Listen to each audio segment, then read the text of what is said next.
more love, more joy, everything. It's inspired young people. Inspiration comes from within you. When you clear out the garbage that's in your mind, you then create space for something better, more beautiful to come in. Let's have life and have it more abundantly. I say yes. It's like taking a workshop. I get to be in my pajamas. We have a very active imagination, which is why it's important to learn how to harness it and then point it in the direction you want to go. I listen to your show every day. It's time now for Living Your Inspired Life with Susan Burrell. Susan is no-nonsense, inspirational, motivational, and fun. This is positive talk radio. Practical wisdom for everyday life. It's a gift you give yourself. Now, here's Susan. And welcome to Living Your Inspired Life. You're listening to News Talk 1590 KVTA, and we are the show that is about positive living, positive thinking, tuning in and tuning up and developing your power perspective. And if there's anything that you miss in today's program, make sure you go to livingyourinspiredlife.org and get caught up in all the good stuff we've been talking about up until now.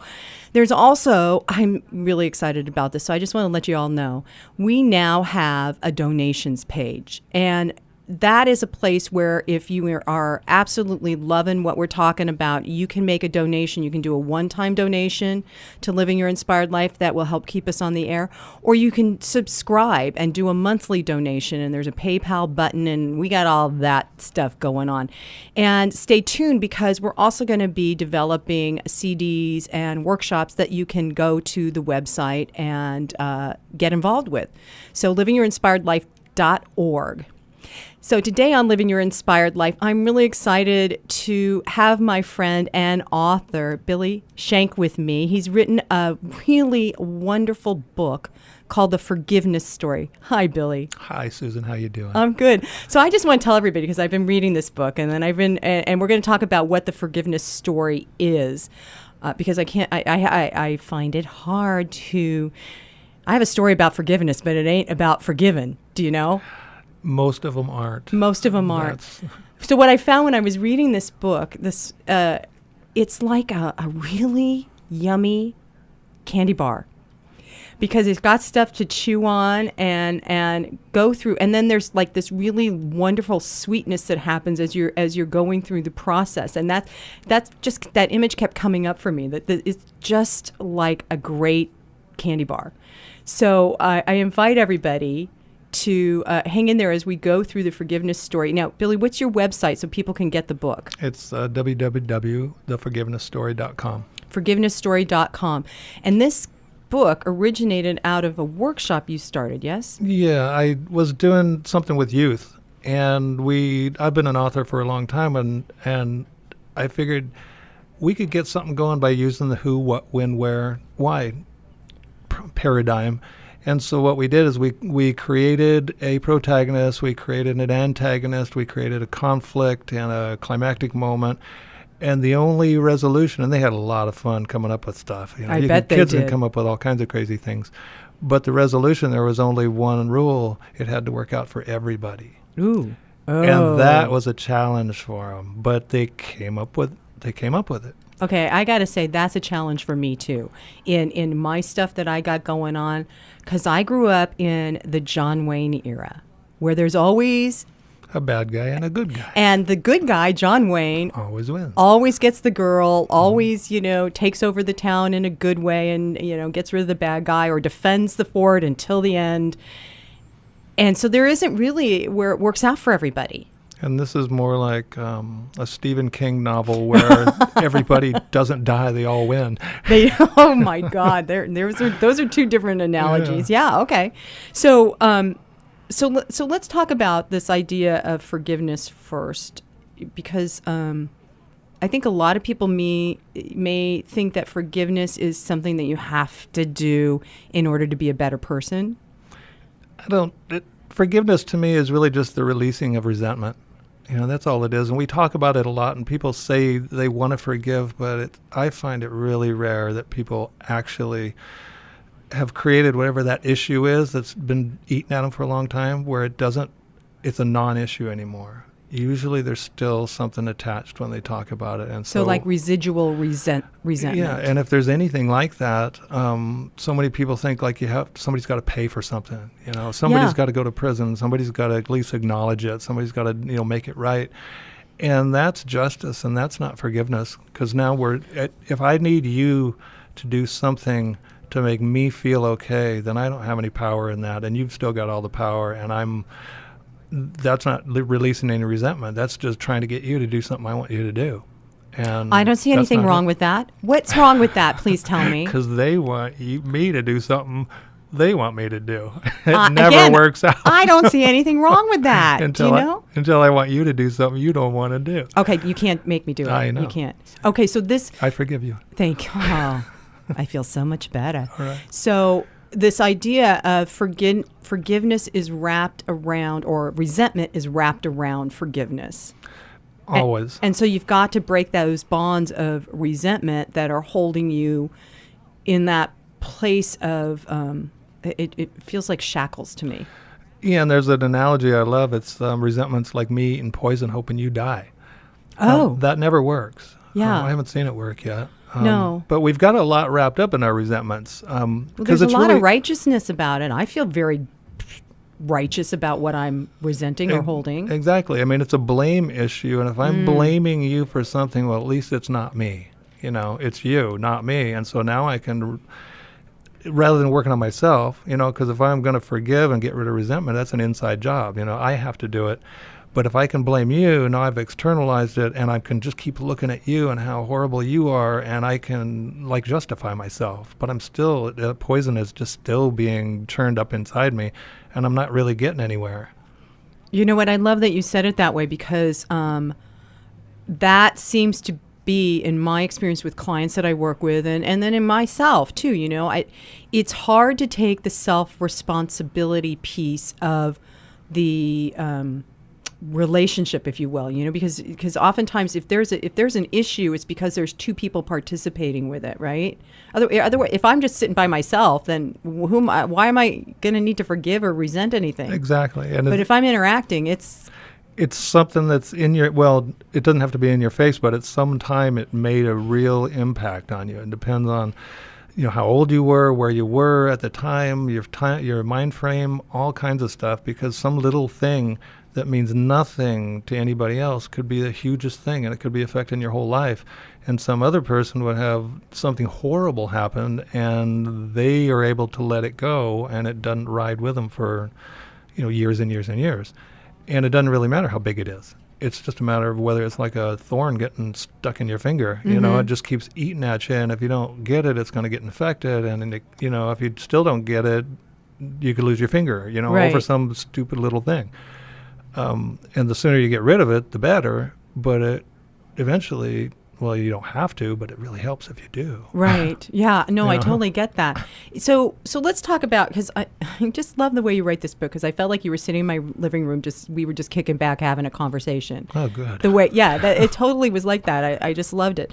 And so let's talk about this idea, because you start about the beginning of it, you talk about basic human nature, because again, if we go back to the old paradigm, which is I'm now calling it and claiming it as old and done, the archaic paradigm of I must win over you, and therefore I am right in getting my vengeance or venting my resentment or whatever, because I don't need to forgive you because you harmed me, right? Right. I'm claiming that that's old and archaic and no longer serves humanity. So, but let's talk about, because you talk about human nature, the natural parts of human nature. So, and you were talking about how we have this level of awareness that is about fight or flight.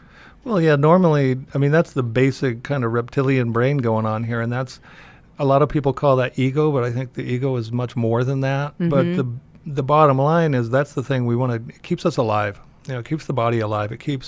There's some time that there's only so much food, somebody's got to get it, and that comes from way back when people were really fighting for food. But if you watch nature and you do that, it's predominant in the animal kingdom and that kind of stuff. They are fighting for their food. Being human, we've we've got a little bit more intellect than that, and we are a little more in touch with our spiritual side and our, that larger part of us, so we can figure out how not to do that. Mm-hmm. But a lot of times we just automatically jump back into that fight or flight mode, and a lot of us have been taught that through different religions, through through the Olympics, through football, through everything. It's like you win. Generational stuff. Family stuff. If you win, you're good. Right. You get the A or the kudos. All that stuff, and so it's kind of ingrained, and it's really hard to say I don't have to win to win. I don't have to dominate you somehow and make me better than you for me to be okay. So how does that tie into forgiveness and getting rid of resentment and stuff? Well, our normal thoughts, and it comes back from religions. I mean, some religions are based on forgiveness, and it's all about getting payment. Somebody's retribution. Somebody's got to pay for something. That's why sacrifices. From a long time ago, they're killing goats, so I'll be okay. And I've got to do all this, and so we start thinking about that, but that never really works. What I need to do to forgive, again, it's an outside thing. If I start making you do something, or I have to give I got to kill a goat so I'll be okay, that's an external thing. It doesn't really have anything to do with what's inside of me. It's just a ritual trying to create something within me going, I'm okay. And that's where we want to get. And as long as I hold a resentment to you, I'm not okay. I need to heal. And so many times we don't really realize what hurts. Mm-hmm. So we can't heal. It's kind of random. All I know is I'm really pissed at you for something, and usually we don't get past that. We just stay mad. Right. And if I can back out of it not just enough to go, okay, how did I get hurt here? What's hurt?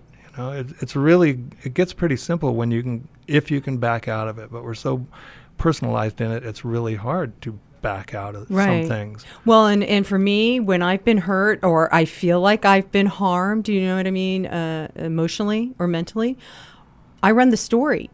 I go back over the situation, and then I notice I add padding to it, and it becomes really plump and alive in my mind, because I've now analyzed it from every angle. And this is something I also think is an old paradigm that needs to be recognized and let go of, is that we think if we analyze it enough, we'll come up with a solution. And that's a mental construct. But what you're talking about is getting to the heart of the matter and realizing that it's the emotional and feelings that are creating my reality, if you will, and causing me to be in this place of unhappiness and unforgiveness, and and so analyzing it isn't going to resolve anything. No, analyzing it's not an intellectual process to forgive. It's all within. It's all about feelings. It's all about emotions. It's all about that internal thing that I can't talk myself out of. God. I can't. If I could have, I would have a long time ago, you know? And so that's why things can happen that don't bother me. But this one I can't talk myself out of, whatever it is. And you've been living in my head. I swear you have. Because that's me. I'm constantly trying to find where's the door to get out of this story. And so many times, I mean, everybody does that. I do that all the time. Yeah. That's probably where the book came from. I don't know, but that's the kind of stuff that if I try to intellectualize it, I usually turn it into they're worse and I'm better. And if they do something that I want them to do, everything would be okay. That's where it usually goes. Again, I see nothing wrong with that. I see nothing wrong with that. And I'm joking. I know, but that's where we usually stay. And once we get there, we can't get out of it. Or we can, of course, but to get the feeling to allow that to let go after we put so much into it, it's just not natural. It doesn't want to. You just don't want to do it. You put too much. Because I'm invested now. Yeah. Well, so I've done numerous kinds of forgiveness work over the years, because that's just who I am on my own personal interconnected spiritual questing thing.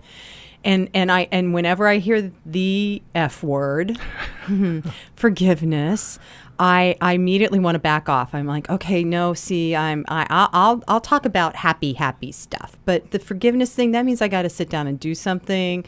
I mean, I've written letters and shredded them and burned them and sent them, and it's like I've sat down and cried a box of Kleenex or more, and and those things work.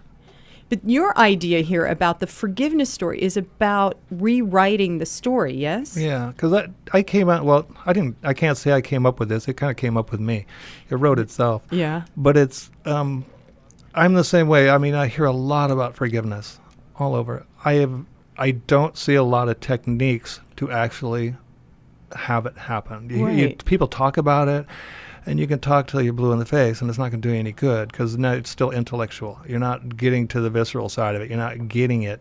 And so there's not a lot of real techniques. I mean, you can only write so many letters, and is it really working? And you can burn them, but really what you want to do is just kick that guy's ass. Hello, thank you. But, and that's not going to help either. It might help for a minute, but it's not going to help No, just overall. creates more harm. Yeah, I'm going to hurt my hand. But it's like, if I'm really going to do it again, I got to let go of that resentment. And how do you do that? There aren't a lot of techniques for that really work. And this thing just showed up in my lap, so to speak. And it seems to work because we rewrite the story from a perspective of a storyteller. Yeah. And I take myself out of the story, and I kind of relive the story as a storyteller, not the person in the story. Right, which gets so mucky. Yeah, and it brings up a lot of stuff. It's not an easy thing. I know a lot of people have started calling workshops play shops and stuff like that. This is not a play shop. This is a workshop. You're going to grunt and sweat on this one. And Yeah. people, a lot of stuff's going to get dredged up that doesn't want to get dredged up. But sometimes when you can look at it objectively, and it's not me anymore, it's this thing that's happening in this story, I can look at it and go, oh, because what we really want to get to is how I've been hurt. Mm-hmm. That's the thing. I know I'm hurt, but I don't know how. So this is interesting to me because you talk about the blame is a doing thing and the resentment is a feeling thing. And the other word you used was powerlessness. And that caught my attention because, of course, there are no mistakes that you're on the show with me this week because I'm going through personal stuff. And I was talking to a friend earlier in the week saying, I feel hopeless. I feel hopeless. And then when I was reading your book, I went, no, I feel powerless. And the truth is, in a humanistic way, we kind of are powerless in that we cannot make the other person come up and say, hey, I'm really sorry I did that. We can't control them. We can't change them. And that's what's happened.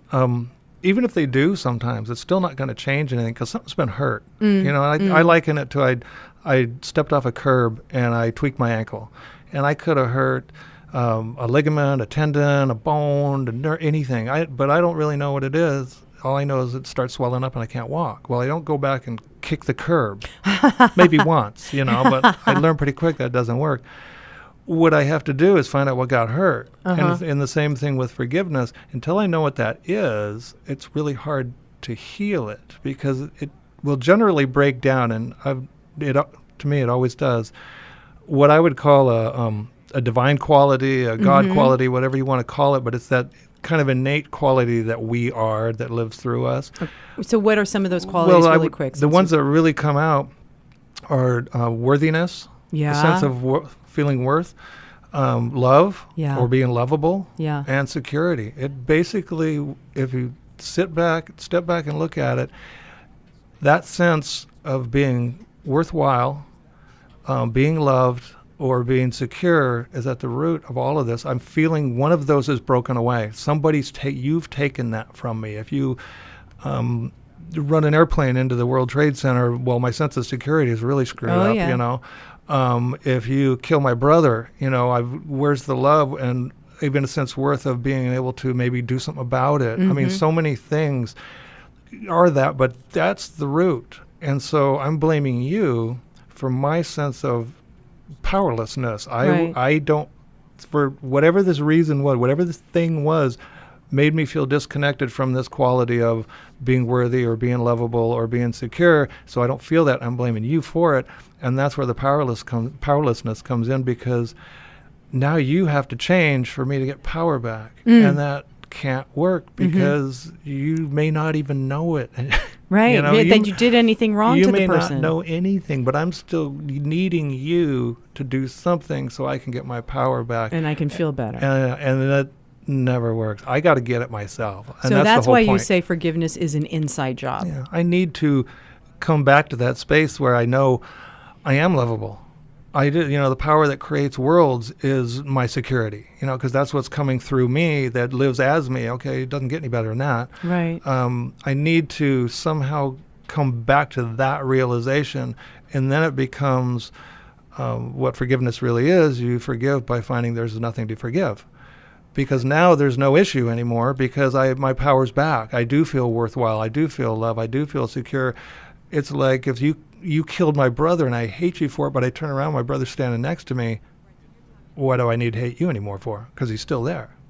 It never happened. So the sense of security, you never really took my security. I just thought you did. And now I realize you didn't, and now I'm good again. Okay, so with that analogy you just threw out there, here's the gauntlet. Okay. With that analogy you just threw out there, you just started talking on 2 or 3 different levels, which I love because that's how I love to talk.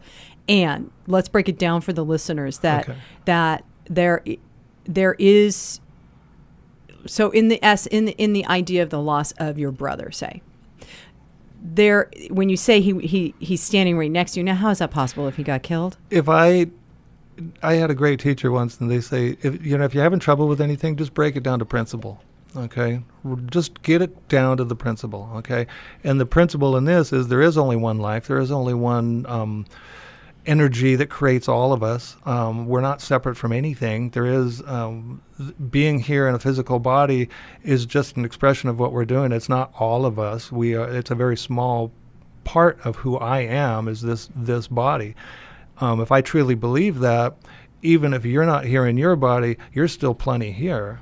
Right. So it's you're within talking my consciousness and I actually have just as much access to you, maybe more. Because if we're on the same wavelength and we're still doing this, it's all energy. And whether you're actually here in a physical body, you're still here. Right. And we still have access. It's like twins that live across the world and they know something, right, about each other. They're communicating. There's that kind of communication going on all the time. All the time. And if you believe in eternal life and all that kind of stuff, my brother is next to me. Right. But so what about the person who doesn't necessarily get these principles, these concepts of that we're all interconnected? Well, that's in the book. I kind of go through this. It's like, I like to say fake it till you make it sometimes, because sometimes a belief is a funny thing. A belief is just something you keep thinking. Right. And that's where affirmations and stuff come in. If you just keep saying it enough and somehow you can support it in one little thing. Like, if I'm feeling unworthy, all I need to do is one worthwhile thing for somebody else. Just one. Okay, now I got something to build on. And now I can do one other worthwhile thing. Now pretty soon I'm going to start feeling, eventually I will start feeling worthwhile. And my sense of worthiness will come back. And it's the same thing. If I may not believe life is eternal, but if I look around long enough and I affirm it and I hang with people who do, there's plenty of evidence for that. Right. I just need to look there. And so what I'm hearing you say is change your perception. It's all about perception. Change the direction you're looking in. Because every subject is 2 subjects. I'm either looking at what I like or I'm looking at the other part of it. If I don't have any money, I'm either looking at, well, there's plenty of opportunity for me to make money, or I'm looking at, I don't have any money. And I can look either way. Right. Somebody's being mean to me.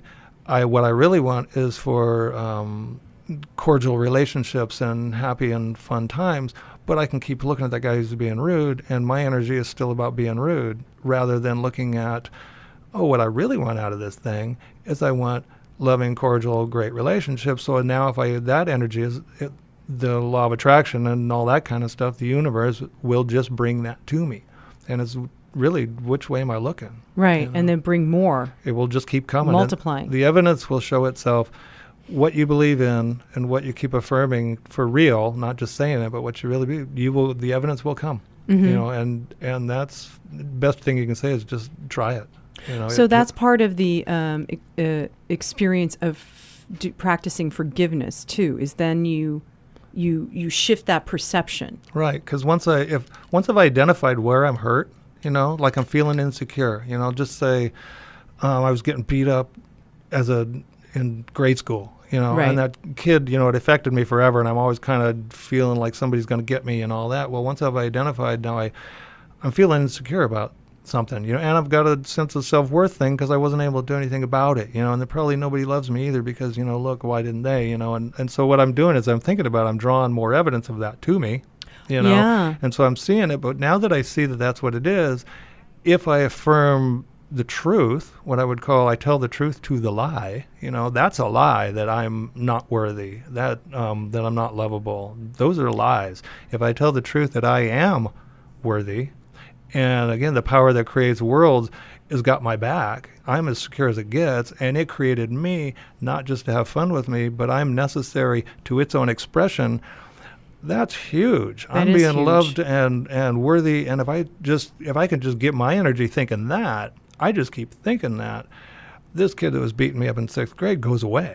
That's Right. like we're not even talking about it anymore, because now I've moved into a whole other perception of who I am and the world at large, and everything starts to change, and then I get more evidence of that. You know, it's interesting that you brought this up because I have a similar kind of story in junior high and high school. You know, I'm a redhead, and and I grew up in the era where being a redhead was not cool. It was that you stood out like a fire hydrant, Yeah. and you were the one that everybody had to Pick on. pick on. Thank you. It's a different P word I was going to use. and I went to an all-girls school, so I really had a rough time in junior high and high school because I had the feeling of people making fun of me. I mean, and they did at the beginning. But what happened is then that's where I felt separate from my classmates. And so I never felt popular. I never felt pretty. I felt intelligent because I could, you know, that was showing up with, you know, the work I Schoolwork and did. stuff. Right. But the social aspect of it was so rough on me. And so I never went to a high school reunion until we hit our decade one. And I thought, you know what, Susan, it is time to face these people and forgive them, you know, for whatever it is you think they did. And I showed up. These people were lovely. They had missed me over all these years. And I thought, oh my gosh, I was making up some story about whatever, you know, as a 11-year-old or 13-year-old or whatever, that these girls thought about me, and they didn't. It was really powerful to then complete that and not ever have to go back to another reunion again, thank God. But it was also, I think, reflective of the level of my awareness that I really am not those things I thought I was, like you're saying. And it took a lifetime to get that, because you're Yeah. probably, those things were holding over since you were, you know, 5 or 6 or 7. Oh, yeah, when I went to kindergarten. Yeah, I knew. and you know, you get that in you, and the younger things happened, you know, they stick. You know, it's like cement. You know, if you Yeah. put a mold in cement, if you don't change it pretty quick, it's going to be there forever. It's going to be really hard to change it. Not that it can't be changed, Right. but if that's what's coming at you, and that's what you've embodied somehow for some reason, it will tailor your relationships all the way through. Like, people might not even be thinking those kind of things, but when you look at them, I'm feeling that that's what they're thinking about me, Right. but that's a me. It's Right. internal again, you know. It's become internal. Yeah, Right. and that's the thing that needs to change, because That's the belief yeah, system. they could keep coming up to you and going, "Oh, we are never doing that," and part of me could just be going, "Oh, you're lying. You know, why are you lying to me now too? You lied to me back then too." And you know, Yeah, I could just yeah. keep churning Yeah. it over, and they're being as sincere as possible. But again, I need to change. It has to happen within me. Like, you went there and you heard this, and went, "Whoa, you got a whole new." Whoosh, the light went on, and there it was. Now I'm okay. Right. There's the truth. Yeah, the truth is here. All that other stuff's gone. It's a non-issue. What did you say? Speak the truth to the Yeah, lie. speak the truth to the lie. That's exactly what happened. So I'm talking with Billy Shank, the author of The Forgiveness Story. You're listening to Living Your Inspired Life on News Talk 1590 KVTA. We're going to take a short music break, and then we'll be right back. Welcome back to Living Your Inspired Life. This is Susan Burrell. You're listening to News Talk 1590 KVTA. And again, I want to just have you go to the website, livingyourinspiredlife.org. We've got new and exciting things that are beginning to be birthed on the website, if you will. And one of them is the donations page. And you can go to the donations page. And if you're loving living your inspired life and you want to become a supporter, I thank you. I thank you before you even have even done it, because there you can become a monthly supporter or a one-time supporter by donating, so that we can continue to stay on the air and do the good work that we're doing here in the Ventura County area, as well as through the website that's reaching out to so many people and just transforming lives. So livingyourinspiredlife.org. And today in the studio, I have Billy Shank, who's the author of The Forgiveness Story. And at the beginning, I said this is like a candy bar, because it's got lots of good stuff in it to chew on. And ultimately, the end of the thing, it's just a good sweetness in your life.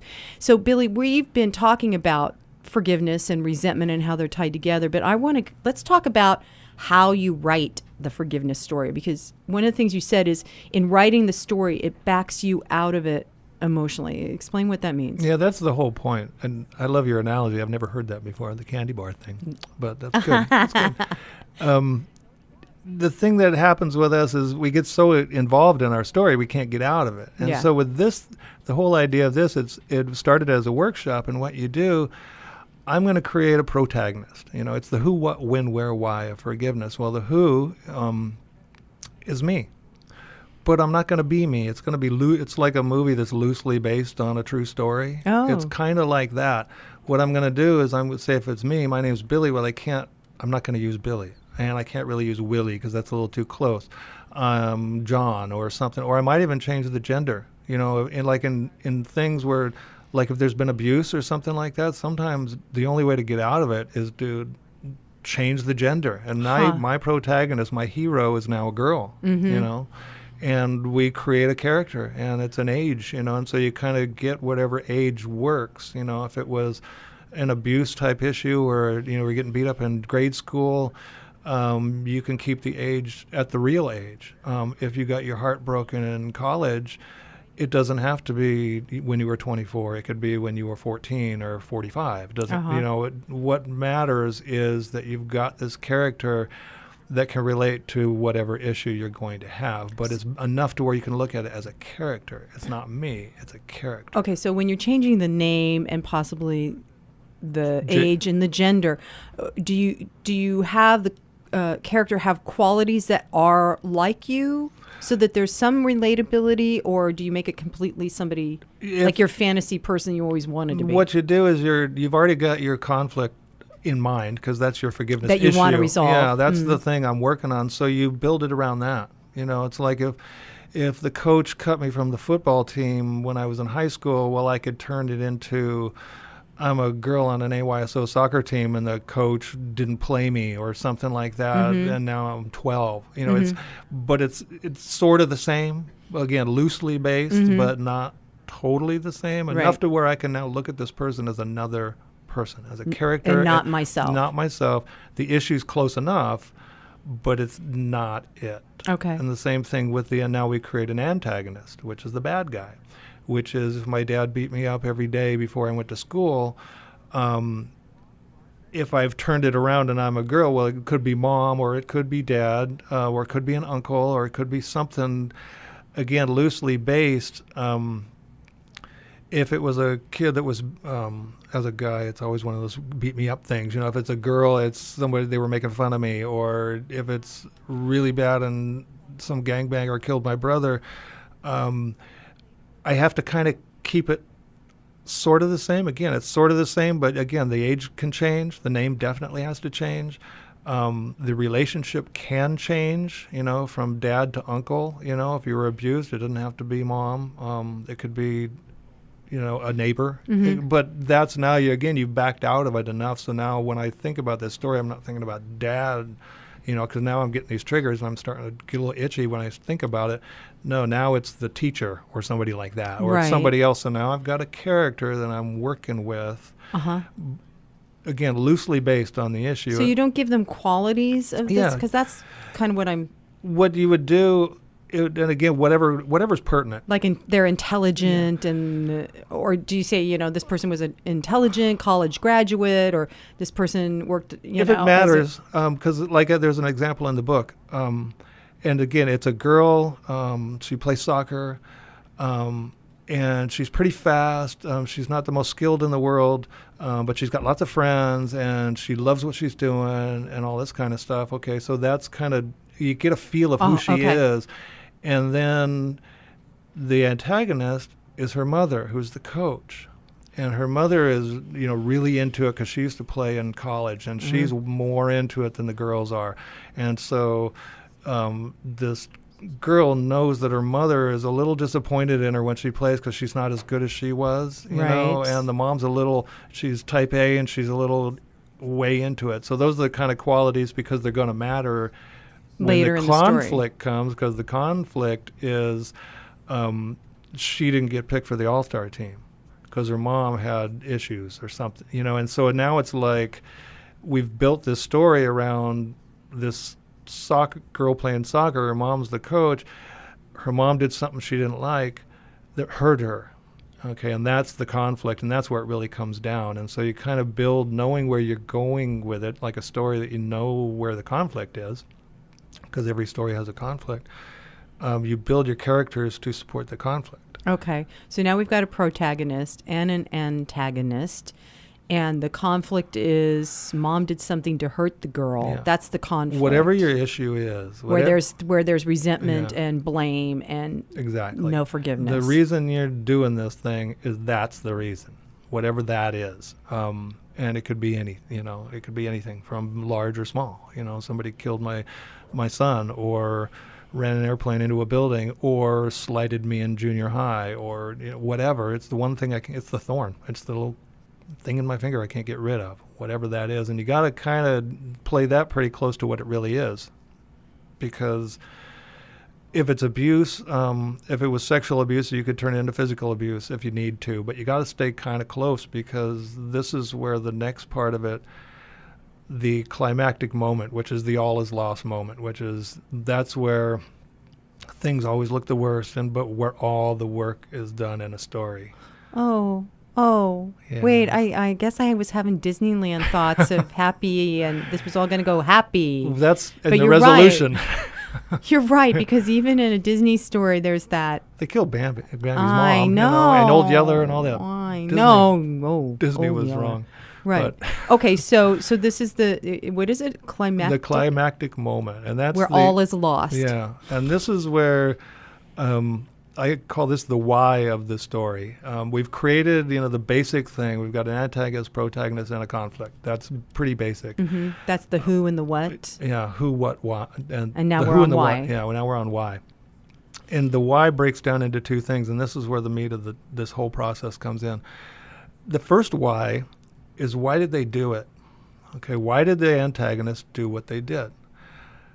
Usually in where we're stuck in this thing, we're just going, well, because he's a drunk, or she's a whore. It's like we don't get past that point because we're mad, and in real life we're mad and we haven't gotten to it. Well, as a storyteller, we need to come up with a legitimate reason why this person would have done that thing, so our readers will believe it. Mm-hmm. If they were watching this in a movie, would somebody believe it? Mm-hmm. If you wrote this down and showed it to somebody, would they believe, yeah, that's why they did it? Because really, nobody or everybody does what they do because they thought it was right at the time in their own mind. Oh, you're really letting those people off. No, I didn't.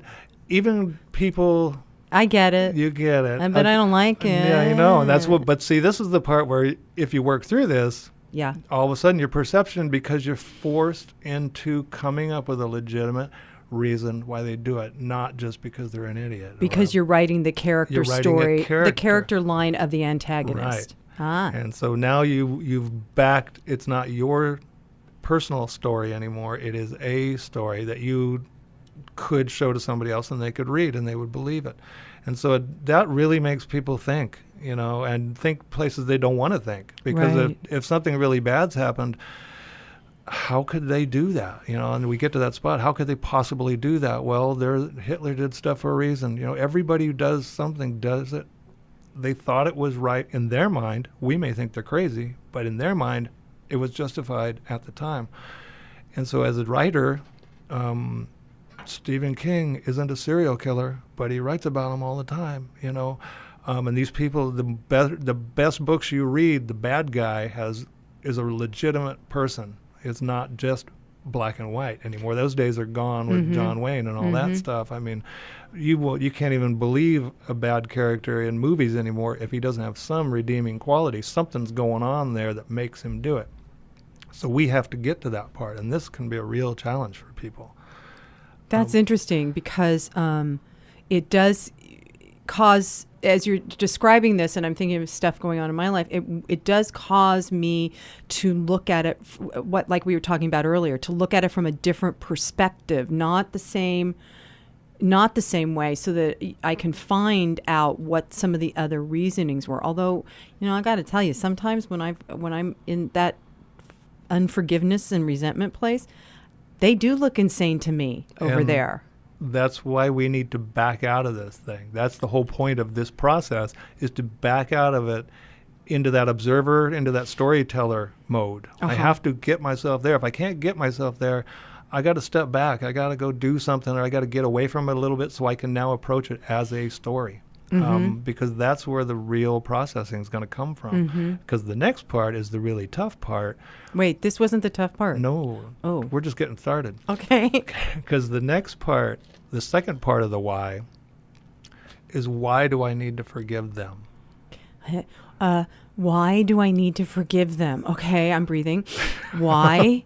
Why? Hey, I ask that question all the time. Why do I need to forgive them? And this is where we go. We really get into feelings, emotions, these God qualities we were talking about, how they all relate to each other.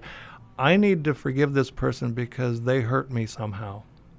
They hurt me somehow. And usually, like I was talking about before, we don't look at how I'm hurt. I just know I'm hurt. I don't look at what did this person do that made me feel powerless. Why am I feeling this? Besides, I've been betrayed because she went out on me with my best friend or whatever. What did that really do? How did I feel? And we go through a whole list of stuff. Emotions are pretty basic. I'm either happy, I'm afraid, I'm sad, or I'm angry. Wait, happy, afraid, sad, or angry? That's basic. Where's fear in there? Fear. Happy. Oh, afraid. Yeah, okay. Afraid. Okay. Sorry. That's okay.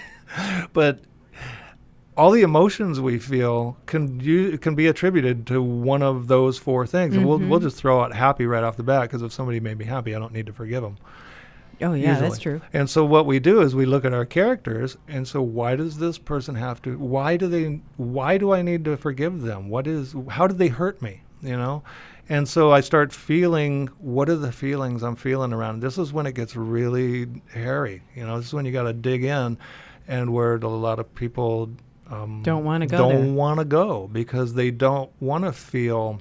I did one workshop, and I got a whole list of all these feelings of, fear. What this one indicates this, and she goes, "Can I just use them all?" I go, "Yeah," because it's always a combination of something, right. But once you've identified that, now I know what's got me, and now I can go to the part that really counts is, how does this make me feel disconnected from these God qualities of security and love and self-worth and all those kinds of things. How did I feel disconnected? Now I can see it because I've worked through it, and it's in front of me. But I didn't have to do it through me. I got to do it through my character. Okay, so Billy, let's back up a minute because somehow I got left behind here, and not because I'm resistant. Oh well, maybe because when you're saying now you can. So when you're working through what hurt me and come to the place of let's use the soccer girl thing where the mom did something that hurt her, and therefore she needs to forgive her mom. I mean, so then she finds out what? If she were to look at that, or we were to look at it as storytellers, we would say, what did she feel? What did this do? What did Mom, when she didn't pick her for the All-Star team, what did it make her feel like? Well, she felt really, first she had to go to school, and all her friends knew, she was embarrassed. Because, ashamed. Yeah, ashamed. All these things because her friends knew that even her mom didn't care. And that she's not good enough. Okay. plus she's only 12 years old. The rug gets pulled out from under her. Okay, So her mother doesn't love her. Mom doesn't even love me. If mom doesn't love me, who does? You know, I'm not even worthy to be on the team anymore. I mean, all these things could spiral into all this stuff, but by assigning these emotions to what it would feel like, and this is where it's get hairy, because now it's visceral. You know, now we're feeling it. You know, now I'm feeling it. The more I just talk about this story, and I'm feeling it already, and it's like, it's close. This is close, and this is as close as we kind of get in real life to this story, because this is where it is. But by nailing it down and being truthful and honest to ourselves, and that's where it's brutal honesty. You know, you can't sidestep this stuff. I can't go, well, I sort of, no, you got to get right in it. And once you do that, you can say, God, you know what? From that point on, I didn't feel worthy, you know, and a lot of people are in that, they go through their whole lives feeling unworthy or unlovable because of something that happened when they were 6 or 12 or whatever. But if once you identify that, then we move to the next part of it, the resolution part of it. And a resolution is where we get the happy ending. Okay. Because, and I give, I think I've got about 7 or 8 or more kind of stock resolutions. Okay. So you don't have to sit there and think of one, how am I going to make this work out, you know? There's a bunch of stock ones. One of them is, walking in my shoes, which really means, okay, now once this girl had her own child and she could realize more what her mom was thinking about, so now she's got a different perspective. Another one I call got a brand new girlfriend thing, but it's, or a new puppy or whatever you want to call it, is, oh, I'm feeling horrible because she left me and she did all these horrible things. Well, as soon as you get a new boyfriend, you're feeling good. You know, all that's gone. There's a bunch of these kind of things of how it works out.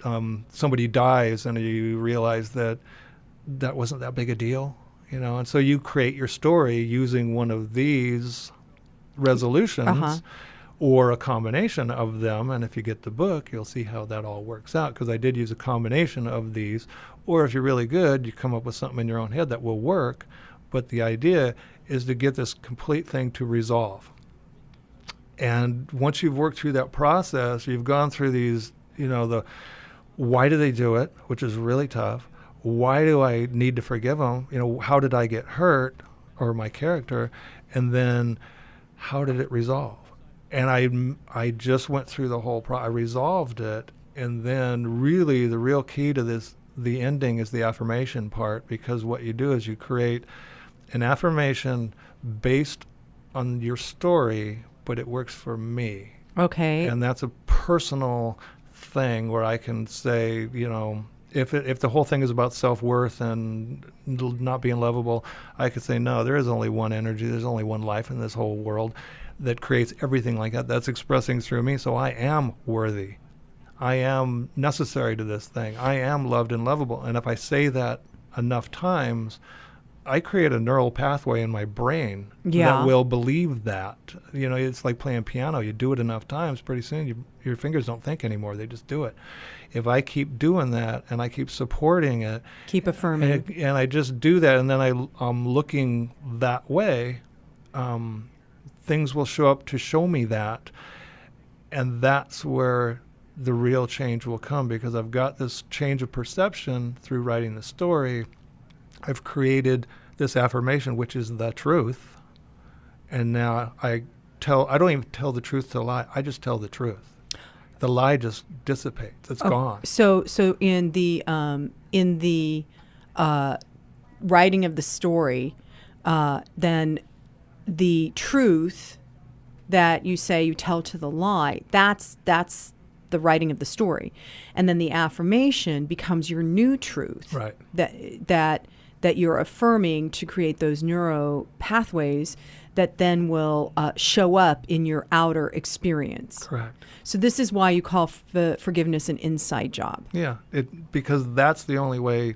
Because if I hit that spot and I come to an inner realization that I am okay, that life is eternal, that the universe supports me, and I am lovable, and I am a good person, and that shows up, there's nothing to forgive anymore. Right. That thing that made me not feel that way isn't even an issue, because now I feel worthy. So I So don't this feel is a- unworthy anymore, so there's no reason to even think about it. It's So gone. in writing the forgiveness story, it kind of excavates all that out. So then now you've got like a clean slate, if you will, clean way to write your personal story from this point forward. Right, and you can move forward because this other part is basically wiped away. Mm-hmm. You know, we always say the past is the past, but if I'm thinking about the past is now.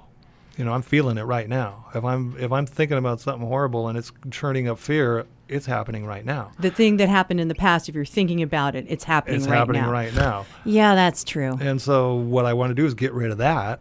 Right, And if so you that's can be gone, present now. If I'm present now and I've told myself the truth and now I've got a different perception of myself, that past, it's like one of those things, a memory that's just gone. It's not an issue anymore because I've come to a new perspective. I've moved to a different side of the mountain. I'm in a whole completely different place. So Billy, how many people that have done your workshop and done this the forgiveness story book, how many of them have they told you afterwards that the story that they were running before that they couldn't forgive is really definitely gone? What I hear, or it doesn't charge them anymore? what I hear more is things that were different than what they originally started writing about came up. Oh, interesting. And they were able to work through that. It's like because these things morph. It's like story. If you've ever written stories, they move in all kinds of funny places. That's a creative force Yeah. of the infinite. It does it by itself Yeah. sometimes, and I hear that more. That boy, stuff came up that I wasn't even thinking about, and I had to work through that, and it good. It changed. Yeah, it it was changed good. everything. So I want to just share with you one more thing because of reading your book and looking at doing this process for myself. That word powerlessness, like I shared earlier, I'm going through stuff in my life, and that powerlessness feeling caught me. And one of the affirmations I'm working on is I am powerful.